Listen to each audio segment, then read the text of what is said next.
asking questions about me. Dear, do what you want. But if those girls aren't free by tonight, I'm not coming back to this house.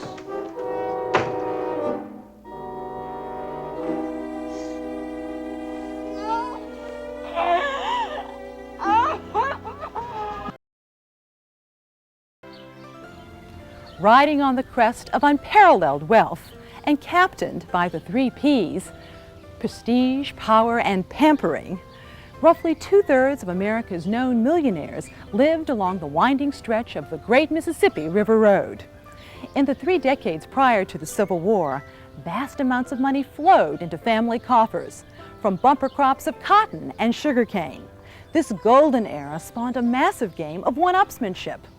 The planter's main extravagance was his home, as each gambled on building the biggest and the best. For Oak Alley on the West Bank, just upriver from New Orleans, in the beginning there were trees, 28 to be exact, forming 2 parallel rows, a 1/4 mile in length, perhaps the most photographed avenue in the world. Legend has it that in the early 1700s, a solitary French settler, lured by the promise of colonial opulence, built a crude cabin on this site. Dreaming one day of a magnificent mansion, he planted tiny oak saplings to create a majestic entrance. While his legacy of live oaks remain, the harsh economic realities of rural life shattered that dream. By the 1830s, the picture changed dramatically. Sugarcane ushered in a river of wealth. When Jacques Roman received the Avenue of Oaks as a wedding present from Valcourt-Aimé, the Sugar King of Louisiana, he began building a grand country home for his bride, the lovely Selina. 28 classic Doric columns surround the house, paying homage to the once tiny oaks. The solid brick columns stand 8 feet in circumference.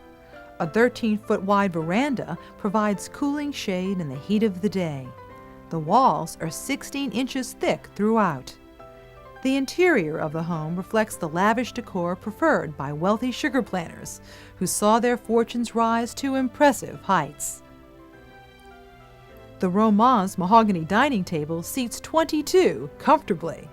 Centered over the table, a punka fan keeps annoying flies off the food and guests.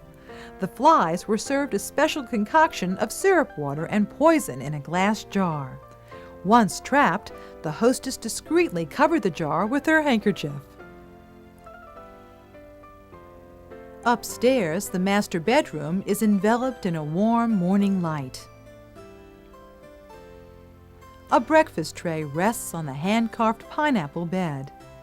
Outfits for the mistress and master of the house are carefully laid out.